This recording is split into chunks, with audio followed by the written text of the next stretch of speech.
Meus amados irmãos, eu saúdo a todos com a paz do Senhor. Quero convidar você para, a partir desse momento, adentrarmos ao estudo da nossa lição 6 para 10 de maio de 2020. E lembrando que 10 de maio é um dia muito especial, segundo domingo de maio, onde se comemora o Dia das Mães. Quero, em nome da minha esposa, missionária Geide, mãe das minhas filhas, em nome da minha mamãe, Antônia Gonçalves, da minha sogra, Maria Belmar, saudar e parabenizar a todas as mães. Que Deus vos abençoe em Cristo Jesus. Dito isso, eu chamo a sua atenção para o assunto da lição de domingo, a condição dos gentios sem Deus. Para tanto, eu quero ler com você 2 versículos da Palavra de Deus que fazem parte da nossa leitura bíblica em classe e que de fato é o texto que embasa o nosso assunto de hoje. Efésios 2, 11 e 12 diz: Portanto, lembrai-vos de que vós, noutro tempo, éreis gentios na carne, e chamado incircuncisão pelos que na carne se chamam circuncisão, feita pela mão dos homens, que naquele tempo estáveis sem Cristo, separados da comunidade de Israel, estranhos aos concertos da promessa, não tendo esperança e sem Deus no mundo. Meus amados, devo dizer-vos que a nossa lição de hoje, em linhas gerais, ela visa mostrar a situação dos gentios, que, por sinal, é uma situação caótica, é uma situação deprimente. Paulo demonstra isso através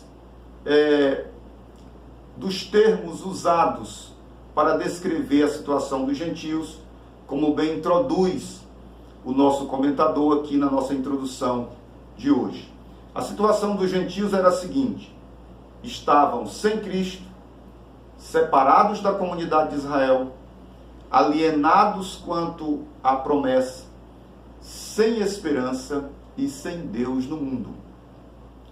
Esta carta, Paulo estava destinando aos Efésios. E claro, ele estava trazendo a lembrança dos seus leitores que, noutro tempo, eram gentio, viviam no paganismo e agora viviam uma nova vida em Cristo. É bem verdade que esta situação apresentada por Paulo com relação aos Efésios, ela se identifica com a situação de todos os gentios, de todos aqueles que ainda não tiveram um encontro com o Senhor Jesus. Então, nos pontos que se seguem, nós vamos discorrer de forma mais detalhada sobre a situação dos gentios. No primeiro ponto da nossa lição de hoje, nós estudaremos o tópico chamados incircuncisos. O apóstolo Paulo, no verso de número 11 da nossa leitura bíblica em classe, mencionando a ação dos gentios, ele vai dizer: Portanto, lembrai-vos que vós, no outro tempo, éreis gentios na carne, chamado incircuncisão, pelos que na carne se chamam circuncisão feita pela mão dos homens. Na era antes de Cristo, além de mortos espiritualmente, os gentios eram desprezados pelos judeus, identificados como incircuncisos. Na verdade, o termo incircunciso era de fato um termo depreciativo usado pelos judeus em relação aos gentios. Nós vemos, por exemplo, no episódio do embate de Davi com o gigante Golias, que Davi se dirige para o gigante com esse termo, dizendo: quem é este incircunciso que desafia o exército do Deus vivo? Então era um termo usado de forma depreciativa. Meus irmãos, a circuncisão, ela era de fato uma pequena cirurgia, e diz-se que é a cirurgia mais antiga da humanidade.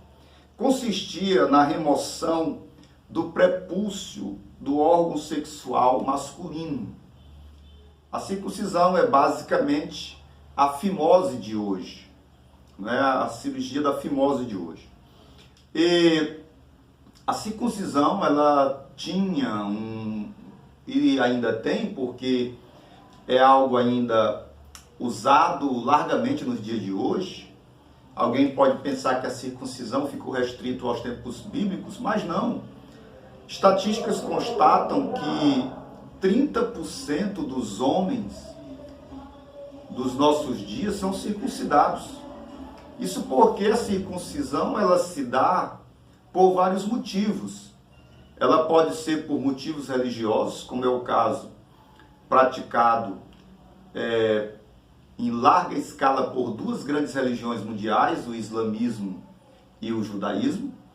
Lembrando que quando Deus instituiu a circuncisão com Abraão, Abraão já era pai de Ismael e de Isaque, e ambos são circuncidados. Então, tanto o patriarca do islamismo como do judaísmo são filhos de Abraão e foram circuncidados.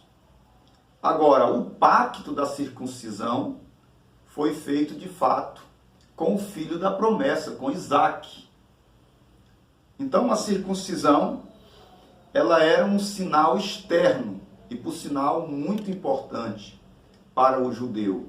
É tal que o incircunciso em Israel, ele era excluído da comunidade de Israel. Todo judeu, necessariamente, tinha que circuncidar 8 dias de nascido. Quem se fazia prosélito religioso, se convertia ao judaísmo, se circuncidava em qualquer fase da vida em que se convertesse ao judaísmo. Então, a circuncisão, ela era, de fato, um sinal que distinguia os judeus dos demais povos da terra. Era o sinal do pacto de Deus com o povo de Israel, descendente de Abraão. No segundo tópico, nós temos o significado religioso da circuncisão.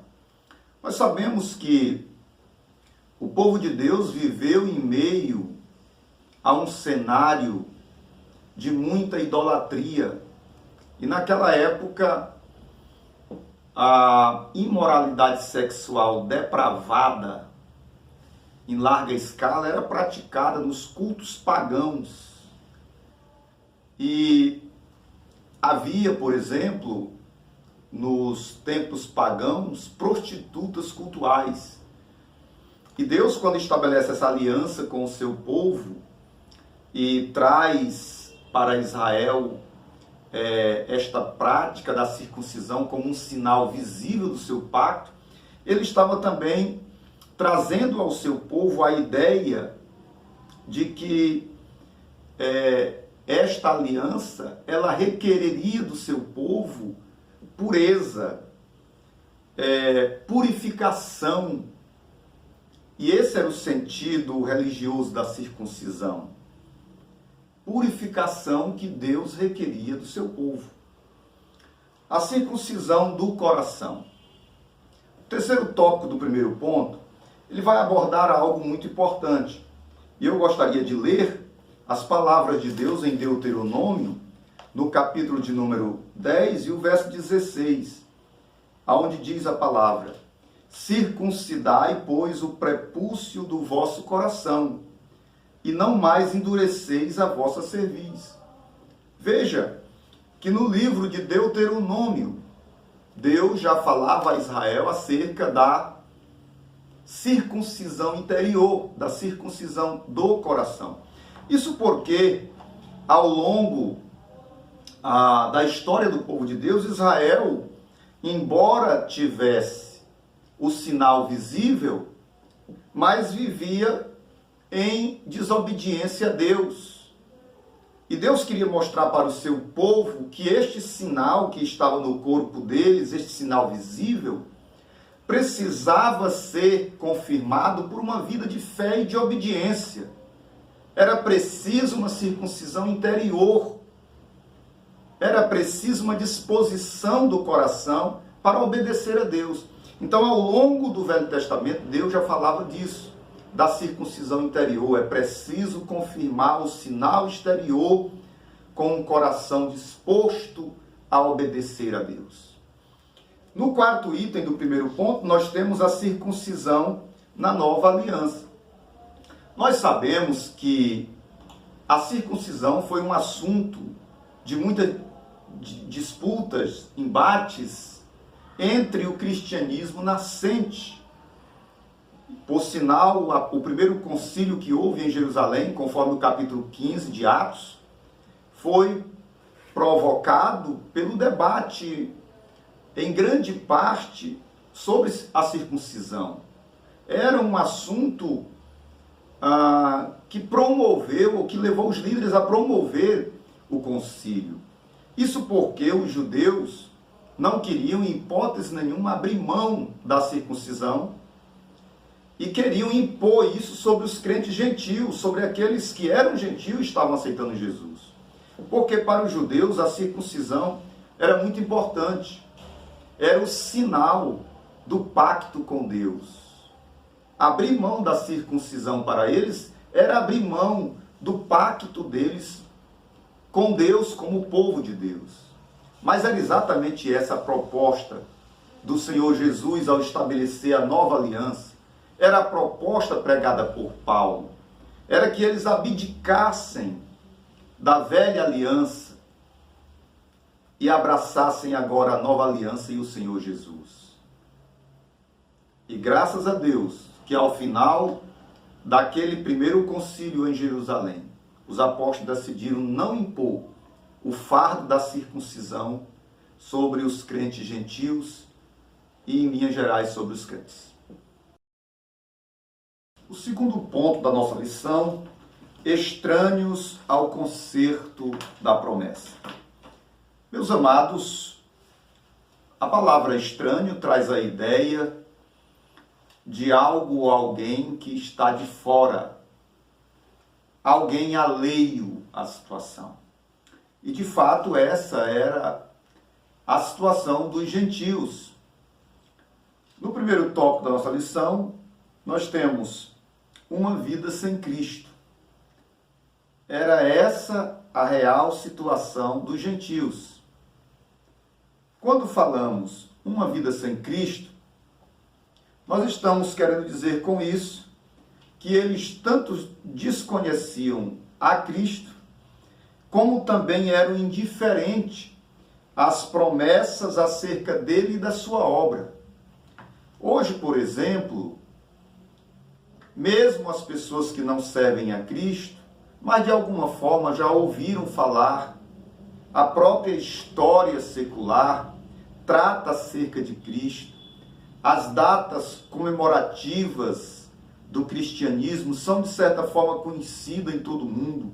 Então, de alguma forma, as pessoas já têm algum conhecimento, alguma informação acerca de Cristo. Naqueles dias, os leitores dessa carta estavam sem Cristo, no sentido de desconhecê-lo e também no sentido de não conhecer sequer as suas promessas acerca dele e da sua obra. Essa era a triste realidade dos gentios naqueles dias. Como se não bastasse, o segundo tópico do segundo ponto nos diz: separados da comunidade de Israel. Eles estavam separados da comunidade de Israel. Ora, se Deus se revelou para os patriarcas de Israel, se Deus fez os pactos com o povo, os pais de Israel, se Deus fez as promessas à nação de Israel, isso quer dizer que quem não era da comunidade de Israel, consequentemente, estava separados, estava de fora da revelação dos pactos e das promessas. Esta era a lastimável situação dos gentios. Mas Paulo, quando escreve aos Efésios, ele vai mostrar uma nova de muita alegria, que através de Jesus Cristo, agora os gentios poderiam também fazer parte da descendência de Abraão. Já no terceiro tópico, do segundo ponto, o nosso comentador traz as palavras de Paulo nessa descrição da situação dos gentios alienados aos pactos das promessas. Os gentios, eles estavam alienados aos pactos, eles não conheciam os pactos de Deus com Israel. Nós sabemos que o nosso Deus é um Deus de aliança, é um Deus de pactos. E ele fez vários pactos com Israel, e dentro do nosso estudo nós citamos 3, o pacto abraâmico, que é, por sua vez, sinalizado, pela circuncisão, o pacto mosaico, lá no Sinai, que é sinalizado pelo sangue dos bezerros, e o pacto davídico. E todos esses pactos, eles giravam em torno da grande promessa do advento do Messias, da vinda do Messias prometido. É bem verdade que o pacto davídico, ele era um pacto mais futurístico, e ele apontava mais para o reino do Messias, o reino do milênio. Mas, meus irmãos, os gentios, como estavam alienados aos pactos e às promessas, eles não conheciam nada disso. Então, esta era a triste situação dos gentios. O terceiro ponto da nossa lição de hoje, o comentador traz uma das descrições mais lamentáveis da situação dos gentios, sem esperança e sem Deus no mundo. Agora Paulo passa a descrever a situação dos gentios que viviam não tendo esperança e sem Deus no mundo. Meus irmãos, nós sabemos que a palavra esperança, ela traz a ideia de confiança nas promessas de Deus. Ela traz a ideia de nutrir expectativas acerca de algo. Então, os gentios viviam num estado de desesperança. É tal que essa situação influenciou em muito os gregos, a filosofia grega, por exemplo. Epicuro, 341 a 270 a.C., ensinava que o prazer é o início e o fim da vida, que nada existia após a morte e que, portanto, nada havia para ser temido. Ele dizia: então, o mais temível de todos os males, a morte, não significa nada para nós, justamente porque estamos vivos. É a morte que não está presente. Ao contrário, quando a morte está presente, nós é que não estamos. E ele concluía dizendo: e no entanto, a maioria das pessoas ora fogem da morte como se fosse o maior dos males, ora deseja a morte como descanso dos males da vida. Então vejam que boa parte da filosofia grega, vários dos filósofos gregos, eles não acreditavam na vida após a morte, muito menos que essa vida fosse de bem-aventurança, porque eles não tinham a esperança do cristianismo, a esperança que o cristão tem. Então eles eram desprovidos de esperança. No segundo tópico, do terceiro ponto, temos a última expressão mencionada por Paulo nos versículos em análise deste comentário. sem Deus no mundo. Esta expressão não quer dizer, no entanto, que os gentios não desenvolvessem nenhum tipo de religiosidade. Não, eles eram religiosos e, por sinal, eram politeístas. Viviam imersos na idolatria, adorando e servindo a vários deuses. Inclusive, Paulo está lembrando aos irmãos de Éfeso, Paulo está lembrando aos efésios a situação deles de outrora, quando eles não tinham Cristo, quando eles viviam sem Deus no mundo, imersos na idolatria. Nós sabemos que a própria cidade de Éfeso era um berço da idolatria. Se adorava a famosa deusa Diana, e havia naquela cidade um verdadeiro império em torno da grande deusa dos Éfesos, ou dos Efésios, não é? Então, meus amados irmãos, o fato deles viver sem Deus quer dizer apenas que eles não tinham o Deus verdadeiro, mas viviam a sua religiosidade cega, imersos numa idolatria generalizada.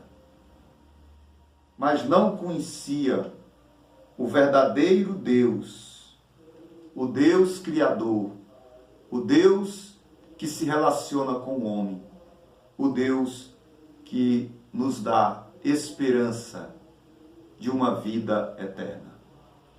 E na conclusão da nossa lição de hoje, o comentador chama-nos a atenção para o fato de que, noutro tempo, éramos incircuncisos, estávamos excluídos da aliança com Deus, alienados, separados de Cristo e de Israel, e vivíamos alienados ao conceito da promessa, desesperançados e longe de Deus.